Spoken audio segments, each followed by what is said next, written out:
안녕하세요. 즐거운 목요일 아침입니다. 오늘도 부동산 뉴스 읽어보겠는데요. 오늘은 4편의 뉴스 똑같이 준비했어요. 9.13 대책, 고령화 여파, 인구 이동률 47년 만에 최저, 연합뉴스 2020년 1월 29일 12시 09분 뉴스고요.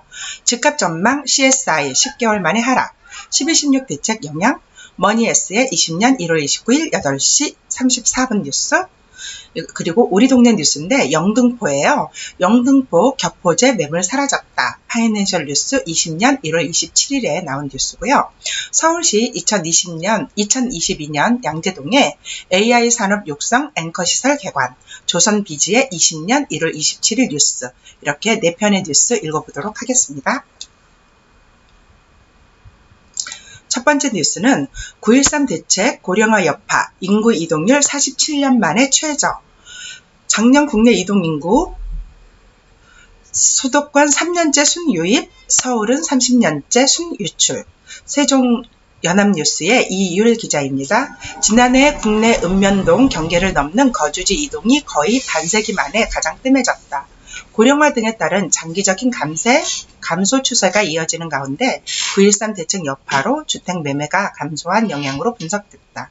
반면 수도권 인구 유입은 속도를 내는 모습이다. 서울 인구는 30년째 순유출을 이어갔다.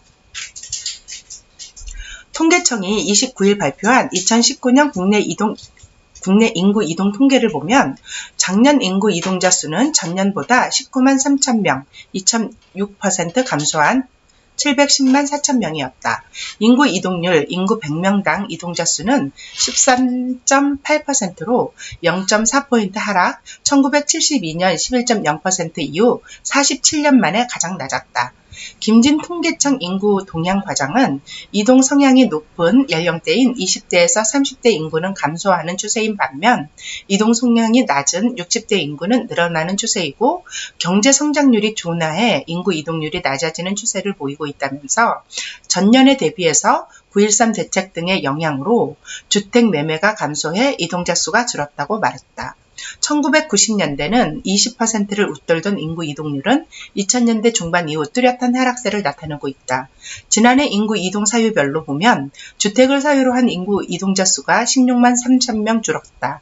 지난해 주택 매매량은 전년도보다 6.0%, 신규 입주 예정 아파트는 11.6% 각각 감소했다. 인구 이동 사유를 비중으로 따지면 주택이 38.8, 가족이 23.8, 직업이 21.6 등의 순이었다. 시도 내 인구 이동 471만 9천 명은 3.0%, 시도 간 인구 이동은 238만 5천 명, 각 1.8% 줄었다. 시도별 전입률을 보면 세종이 25.3%로 가장 높았다. 이어 강주, 서울, 경기 등 순이었다. 전출률은 세종이 18.0%로 또한 가장 높았고 대전, 서울 등 순으로 높았다.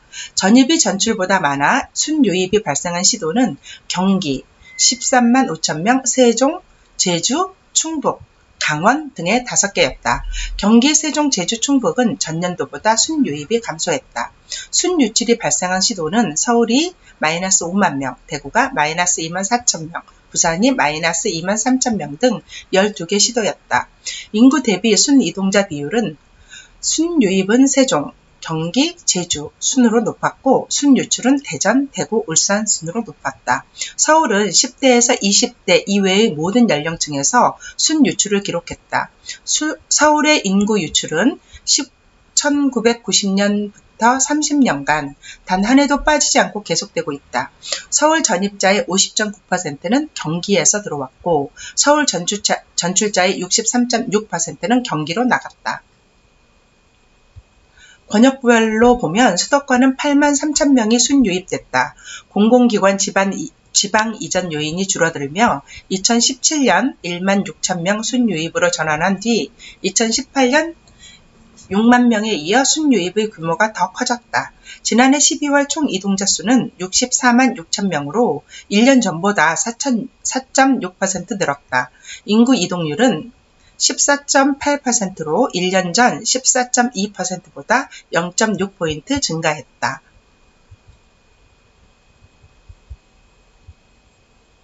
통계청이 29일 발표한 2019년 국내 이동 인구 통계를 보면 작년 인구 이동자 수는 전년도보다 19만 3천 명 감소한 710만 4천 명으로 인구 이동률 100명당 이동자 수는 13.8%로 0.4포인트 하락했고 1972년 11.0% 이후 47년 만에 가장 낮았다.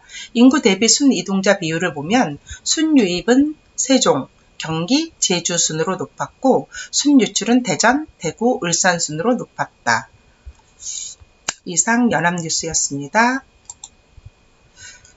다음 뉴스는요. 집값 전망 CSI 10개월 만에 하락, 12.16 대책의 영향이라는 뉴스인데요.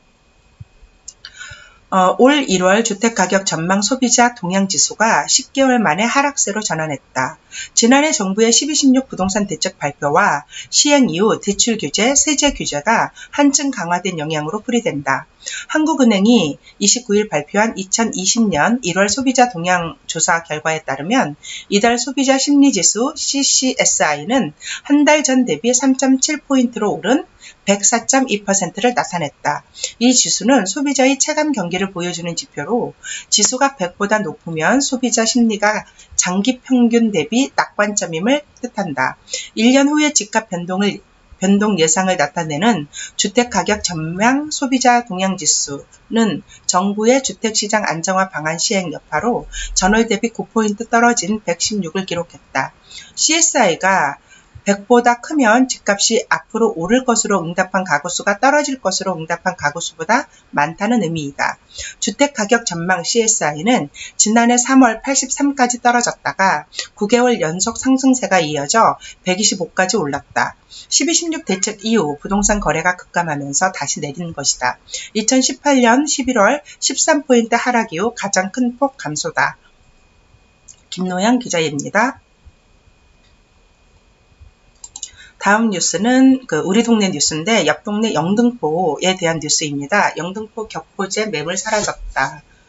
정부 쪽방촌 개발 발표 상승 불씨, 푸르지오 등 아파트 매물 자치 감춰, 신안산선 호재 겹치면서 신고가 횡진, 정부 시장 악영향시 추가 규제 방침.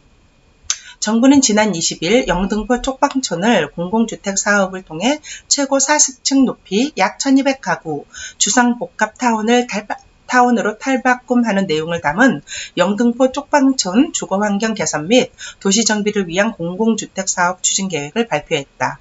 이 같은 각종 개발 호재는 영등포 부동산 시장이 들썩이게 하고 있다. 뉴스 1 1단 개발 호재에 서울 부동산 시장 들썩이고 있다. 곳곳에서 정비 사업이 진행되고 신안산선 복선 전철이 착공된 가운데 정부의 영등포 쪽방촌 개발 발표로 일대 주거 환경이 개선될 것으로 기대되면서 인근 아파트 집주인들이 매물을 걷어들이고 있다. 영등포 각종 호재의 신고가 행진. 27일 부동산 업계에 따르면 최근 정부의 영등포 쪽방촌 개발 발표 이후 영등포 푸르지오, 영등포 자이, 물레동 자이 등 쪽방촌 인근 아파트 매물이 자취를 감추고 있다. 영등포구 도림동 소재 중개업소 관계자는 정부가 영등포 쪽방촌 개발을 발표한 이후 집주인들이 매물을 많이 걷어들이고 있다며 영등포 푸르지오 전용 면적 84제곱미터의 경우 직전 호가 9억 3천만에서 4천만 원 수준이 현재 10억 5천만 원까지 형성돼 있다고 말했다. 같은 면적의 최근 실거래가는 8억 7천만 원, 23층 2019년 11월 계약이었다. 영등포 지역은 쪽방촌과 직장촌 등 낙후된 이미지 때문에 입지 여건에 비해 저평가된 측면이 있었다. 그러다 2020년 서울 플랜에 따라 강남, 광화문과 함께 서울 3대 도심 개발 지역으로 선정되면서 주목받기 시작했으며 영등포 뉴타운 등 구내 재개발 사업 2024년 신안산선 개통 호재로 분위기가 달아오르고 있다. 최근 9억 원 이상 고가주택에 정비 규제가 집중되면서 상대적으로 저렴한 영등포 지역의 투자 수요가 몰리는 풍선 효과까지 겹치면서 영등포는 현 정부 출범 이후 서울 25개 자치구 중 집값 상승률 1위를 차지하고 있다. 신고가도 속출하고 있다. 영등포 푸르지오 전용 79제곱미터는 지난해 12월 27일 9억 신고가를 거래했다. 영등포 아크로타워 스퀘어 전용 59.91제곱미터 역시 지난해 12월 11억 3,500만원에 손바뀜하면서 신고가를 기록했다. 함영진 직방 데이터 랩장은 영등포는 신세계 백화점과 타임스퀘어 등 유통시장이 잘 갖춰져 있는 데다 역세권 주거 정비가 현실화되고 있고 여의도 업무지구 접근성도 뛰어나다고 말했다. 이런 상황에서 정부의 영등포 쪽방촌 개발 발표는 집값 상승의 불쏘시개가 될 전망이다. 국토부와 서울시, 한국토지주택공사는 서울주택시공사, 영등포구청은 지난 20일 영등포 쪽방촌을 공공주택 사업을 통해 40층 높이 약 1200가구 주상복합타운으로 탈바꿈하는 내용을 담은 영등포 쪽방촌 주거환경 개선 및 도시 정비를 위한 공공주택 사업 추진 계획을 발표했다. 정부가 부동산 투기와의 전쟁을 선포하며 집값 잡기에 분투를 하고 있는 가운데 이 같은 개발 호재들이 집값 상승에 불시 역할을 할 것이라는 지적도 나왔다. 두성규 건설산업연구원 연구위원은 개발 계획들이 자연스럽게 드러나는데 정부는 집값을 누르고 있는 상황이라며 이 같은 개발 호재들이 규모는 작더라도 집값 상승의 불씨가 될 수 있다고 우려했다. 정부도 이 같은 우려를 의식한 듯 집값이 출렁일 경우 추가 규제에 나설 수 있다고 경고했다. 김승봉 국토부 공공택지과장은 지난 20일 영등포 쪽방촌 발표 당시 해당 지역이 정비되면서 주거 환경이 개선된다는 것에는 이견이 없다고 말했다. 그는 다만 사업 면적이 1만 제곱미터이기 때문에 주변 부동산에 미치는 영향은 아주 크지 않을 것으로 판단하고 있다며 혹시라도 부동산 자극이 우려된다고 하면 그에 대한 추가 조치를 검토하겠다고 밝혔다. 서혜진 기자였습니다. 오늘 준비한 마지막 뉴스는요. 서울시 2022년 양재동에 AI 산업 육성 앵커 시설 개관하는 옆에 서초구 우리 동네 뉴스예요. 오는 2022년 서울 서초구 양재동에 R&D 혁신지구 내에 인공지능 AI 산업을 육성하기 위한 앵커 시설이 들어선다. AI 분야 스타트업 기업의 육성, 인큐베이팅과 교육은 물론 양재동 일대의 AI 연구소, 기업과의 협업이 이루어질 수 있도록 지원하는 공간이다. 서울시는 현재 택시미터기 검사장으로 사용 중인 양재동 품질시험소 별관 부지 대지 면적 5,098.7제곱미터에 지하 1층, 지상 7층, 연면적 1만 220제곱미터짜리 AI 앵커 시설을 조성한다고 27일 밝혔다. 오는 11월까지 기본 시설 설계를 완료하고 12월 착공해 2022년 11월 준공할 계획이다. 이곳에 AI 스타트업 기업 관계자와 연구원 등이 약 410명이 입주할 예정이다. 기존 품질 시험소 별관 건물 연면적 1098.2제곱미터는 리모델링을 통해 교육, 세미나, 휴게 공간으로 활용한다. 양재 R&D 혁신지구 AI 산업 육성 앵커 시설 국제설계 공모 당선 조감도 위에 있는 그림이고요. 서울시 설계 공모 최종 당선작으로 MST PMJ 건축사무소 소속 임미정 씨의 메가플로어가 선정됐다. 앞서 서울시는 AI 연구에 최적화된 공간을 만들기 위해 작년 12월 2일부터 올해 1월 22일까지 국제 설계 공모를 진행해 국내외 총 46개 작품이 참가했다. 메가플로어는 시너지를 생성하는 공유 오피스라는 컨셉트를 가졌다. 1층, 2층은 오픈 라운지, 쇼룸, 카페 등 공용 공간으로 구성하고 입주자들이 근무하는 3층에서 7층엔 회의실, 휴게실, 오픈 키친 등을 배치한다. 건물 층별로 다양한 외부 공간을 만들어 유리벽 비중을 높여 건물 사방 어디서든지 양재천, 우면산 등 외부를 볼 수 있도록 설계했다. 박흥균 국제설계공모심사위원장은 기존 건축물과 주변 환경을 수용하면서 R&D 센터의 참고가 될 수 있는 좋은 유형의 발전 가능한 설계안이라고 평가했다. 허지윤 기자였습니다. 네, 양재동에 AI 스타트업 건물이 들어온다는 그런 뉴스이네요. 여기까지 오늘 준비한 뉴스는 다 읽어보았고요. 오늘 뉴스 괜찮았다면 좋아요와 구독하기 꼭 눌러주세요. 네, 내일 뵙겠습니다. 감사합니다.